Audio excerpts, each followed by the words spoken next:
Matt McKenzie was a miserable man. He hadn't always been miserable. But 2 hours ago, a private detective he'd hired to follow Sherry, his wife of 10 years, had provided proof that she was cheating on him. Sherry was supposed to be on a business trip, but the PI discovered that she was spending the week with her lover in a little town called Nevermore Hollows.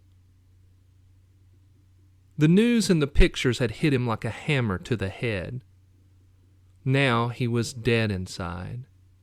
Nothing more than a corpse wandering from room to room with a single, all-consuming thought. Revenge. He wasn't strong enough for revenge.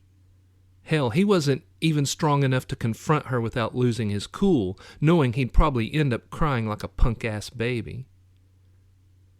So, instead of doing what he wanted to do, which was man up, confront his cheating wife, and beat the shit out of her and her lover, he decided to get drunk. He started with beer, but that didn't help numb the pain or stop the images the PI had showed him from flashing through his mind. He needed something stronger. He needed Jack Daniels. He had no Jack in the house, but he was buzzed enough to make poor decisions, so he jumped into his car intending to drive to the closest bar. But 2 hours later, he found himself passing a sign that said, "Welcome to Nevermore Hollows, a town you just can't leave." 20 minutes after that, he drove by the craftsman-style Airbnb cottage that Sherry and her lover were holed up in. Sure enough, there was her SUV, parked next to a jacked-up Dodge Ram. Of course, it would have to be some asshole with a redneck truck. The pictures the PI showed him proved that he was one of those country boy wannabes who sported the look but had never spent a day in his life on a farm. In every single picture, he wore a western shirt and a trucker hat, turned around backward, and aviator sunglasses. He looked ridiculous. Matt had the curious mixture of aching heart, angry mind, and numb spirit. He didn't even remember walking into the seedy pub, but seemed to come a little more mentally present after taking a seat at the bar. The bartender walked over. He was maybe 30, looked like he should be playing with a southern rock band with his long hair and chest-length beard. He wore a mechanic-style work shirt. A patch with his name was sewn over the left pocket. His name was Steve. "What can I get you?" "Jack Daniels," Matt said. Steve gave him a knowing look, nodded, and poured a shot. Music played over the house speakers. It was an old blues tune by Muddy Waters about a man so down on his luck that he made a deal with the devil. After 2 more shots of Jack, Matt realized that he wasn't thinking so much about Sherry. Damn, he thought, this is like liquid amnesia. A loose smile spread across his face. He wasn't drunk yet, only slightly inebriated. "More liquid amnesia," he said to Steve. "One more," Steve said. "Then let's slow down a bit." Matt held up his 4th shot of Jack. "Cheers," he said, while Muddy Waters sang about selling his soul for a few brief moments of peace. "What seems to be the problem?" Steve said. He began wiping down the bar a few feet away. Matt was embarrassed, but just buzzed enough to be able to confess. "My wife. She's cheating on me." Steve nodded, but continued to wipe the bar. "Sorry to hear that, man. It happens." There were a few long heartbeats of silence. Then, Matt was surprised to hear himself say, "I know where they are, her and her lover. They're getting it on in a A house across town. Steve stopped wiping the counter and stepped over. He leaned his elbows on the bar. I take it you've been by there? Yes, Matt said. You didn't do anything, did you? Steve asked. He seemed concerned. Matt shook his head. No, he sighed. I didn't.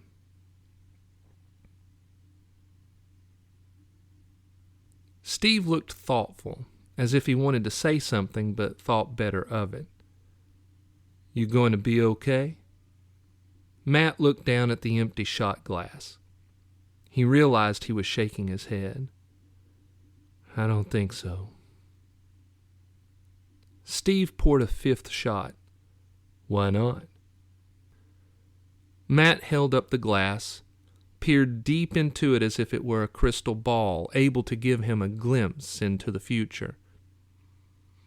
The dark liquid showed him nothing. I want to confront her, confront the bastard she's sleeping with, but I just don't have it in me, man. Steve seemed to consider Matt's confession. If you did have it in you, what would you do? Matt gave a sad laugh, then slammed back the jack. Right now, in the state I'm in, I'd kill them both. There was another long silence. Then Steve said, How would you do it? Matt gave him a bleary-eyed look. What do you mean? Steve shrugged. Sometimes just talking about something helps. I knew this guy once who went to a shrink for a similar situation. This shrink tells him to not hold all that anger and hate and desire for revenge inside.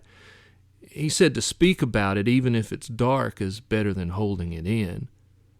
All I'm saying is maybe it will help you let go if you just talk about how you would do it. Matt sat up straighter on the stool. Well, I hadn't considered how. He thought of the guy. His name was Derek, and he felt punched in the gut. Well, if we're just speaking theoretically, I'm so pissed off right now, I'd maybe take a baseball bat to him, break every damn bone in his body. Then, after I've caused him all that pain, I'd bash his damn head in. I'd brain the son of a bitch. Steve showed no judgment. He simply listened. Took it all in as if he'd heard this story 1,000 times. When Matt finished laying out how he'd killed Derek, Steve asked, And your wife? What would you do to her? Matt started to speak, then his voice caught in his throat. This is stupid, he thought. Even if it is theoretical, I can't hurt my wife. Steve reached across the bar and put a comforting hand on Matt's shoulder. You don't have to do this. I was just trying to help. Even though she slept with the guy and is shacked up with him right now, she's still your wife. I'm sorry, man. The image of his wife with that asshole was too much for Matt to bear. As Steve spoke, it felt like someone plunged a knife into his chest and began cutting out his heart. No, he said. Matt felt his rage build. His hands trembled with it. It made his voice quiver. She clearly doesn't care about my heart, so if I could bring myself to do it, I would cut her cheating heart out of her chest. Steve stood, tugging thoughtfully at his beard. Feel any better by getting that off your chest? Matt let the images of revenge play through his mind. Yeah, he said. Maybe a little. But then he imagined Sherry and Derek lying in bed at the house they had rented for their getaway. And his stomach churned, his heart twisted. No, I don't. Steve leaned surprisingly close and looked directly into Matt's eyes. "I wish I could help." Matt gave a dark laugh. You can help me kill the cheating bastards." That was the last thing Matt remembered before waking up from a terrible nightmare in which his rage had been unleashed. As with any dream, things didn't always make sense. One minute he was throwing back more shots of Jack. The next he was in the bathroom at the bar, splashing water on his face to sober up. He caught a glimpse of himself in the grimy mirror. His face was not his own. It was grotesque, with bulging, hungry eyes. The skin was mottled rot black and corpse white. The tips of sharp yellow teeth protruded from behind his lips, and on his head were two gleaming black horns. Then he was in his car. In the rearview mirror, his face was now his own, but he felt that someone else was controlling his body. Then he was standing at the front door to the Airbnb, knowing that Sherry and Derek were inside. Then there was nothing but blackness. Matt came slowly awake. He was groggy and his head pounded from a hangover. The room was crypt dark, the curtains pulled tight. He was lying in bed, but not his own. He knew this because there was a clock on the nightstand that informed him that it was 3:35 a.m. He did not use a nightstand clock in his own bedroom. He rubbed a hand over his face and rolled out of the bed and stepped into a hallway. There was a small amount of moonglow coming from a window in the room to his right. He started toward that room, but stopped when he was suddenly overcome with overwhelming dread. Where am I? How did I get here? He needed to find out, so he cautiously continued forward. He didn't turn on any lights. For some reason, he felt it was best not to. He stepped from the hallway into a kitchen. The shadows were deep, but there was just enough of the silvery light to show that someone was sitting in a chair in the middle of the room. He couldn't see any detail. He could only make out the dark shape. "Hello?" he said. A long, tense moment passed with no answer nor any movement from the figure. I'm a little hungover," Matt said. "I just want to know where I am, and then I'll leave." When there was still no reply, Matt stepped over to the wall and flipped on the lights. In the center of the room, a man was secured to a dining room chair with duct tape.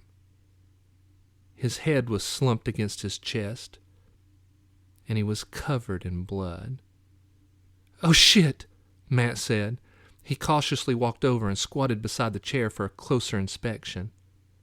The man was dead. At first, Matt didn't recognize him.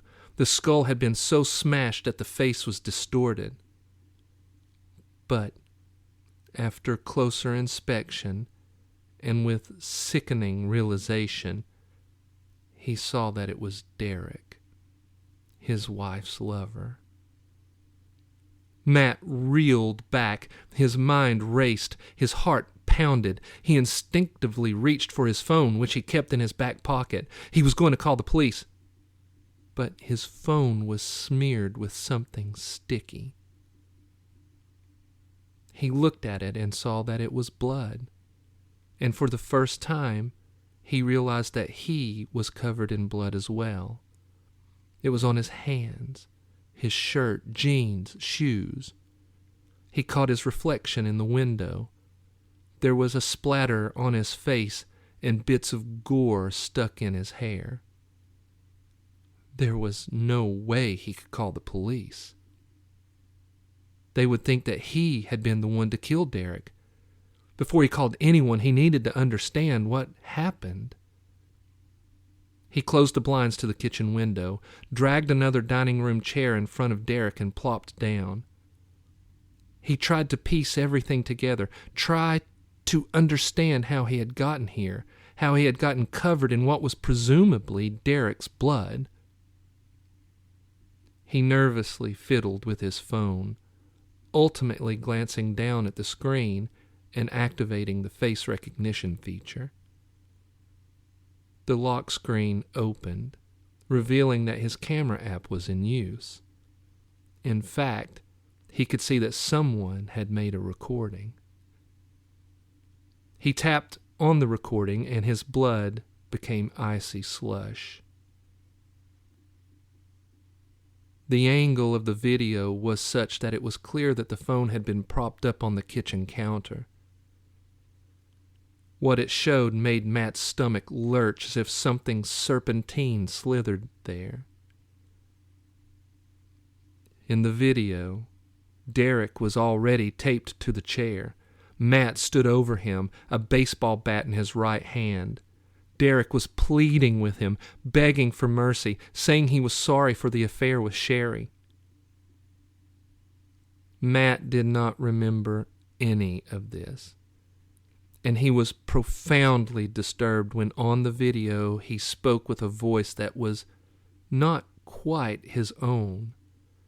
It was lower, thicker. "So you want to screw around with another man's wife, Derek? I'll show you what happens to cheaters." Matt hefted the bat and began violently beating Derek. He started with his knees, then his shins, then his arms and shoulders. As each bone shattered, Derek screamed so hard that his voice became ragged. Drool frothed over his lips and dripped down his chin. Then Matt raised the bat high, and in that deep voice he did not recognize, he said, "Go to hell, Derek. I'll be along shortly." He brought the bat down onto Derek's head, snapping his neck. Matt continued the assault until Derek's skull was completely misshapen. When the video ended, Matt dropped the phone onto the floor and put his head in his hands and fought back tears. He couldn't sit. He had to move. It would help him think. He stood. Then, suddenly, he was hit with a thought. If this was the Airbnb that Derek and Sherry had rented for their tryst, where was Sherry?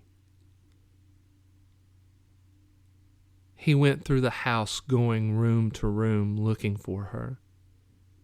When he got back to the bedroom in which he had woken up, he switched on the light and saw that the bed was covered in blood.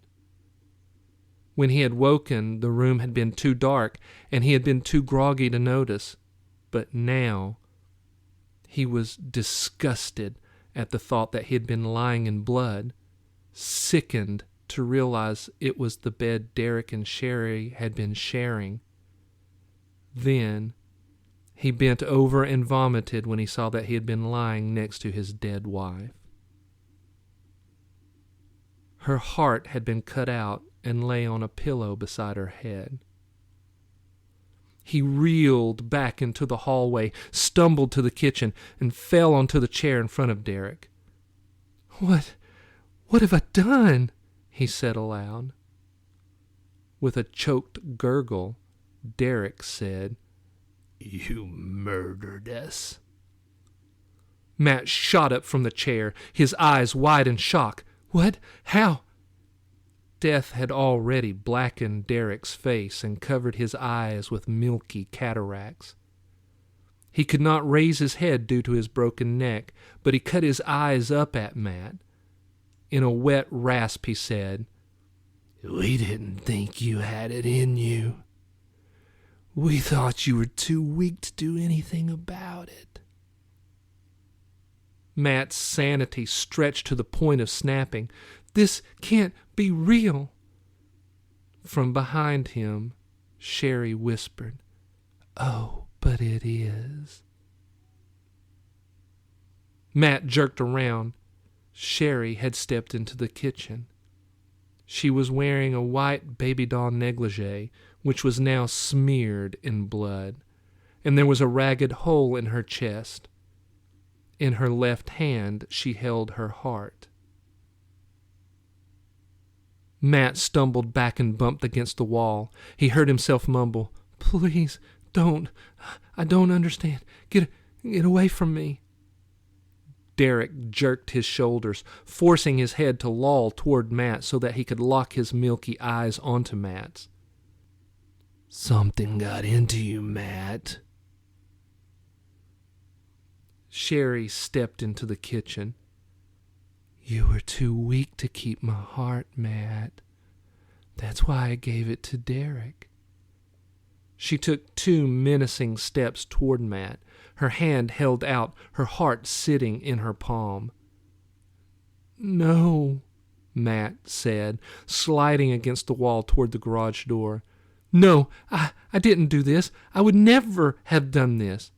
"Too weak," Derek gurgled. A thick string of drool dropped from his chin onto the floor. "But you got what you wished for." "I never wished for this," Matt said. His voice was high-pitched, whiny, nearing the breaking point. Sherry stepped closer to Matt. Her once sparkly blue eyes were dark and lifeless. She grabbed his hand and put her heart in his palm. "The only way you could have my heart was to cut it out of me. It's yours now, Matt. Take it." With those words spoken, she dropped dead to the floor at his feet. Matt shot a glance over at Derek. He had a grotesque smile that showed broken teeth and bruised gums. He gave a devious wink and said, "See you in hell." Then he went slack. Just then, the front door of the house exploded open, and 3 deputies came in low and quick, guns drawn. Matt had been so absorbed in the macabre scene that he had not even heard the sirens or seen the pulsing red and blue lights as they had arrived.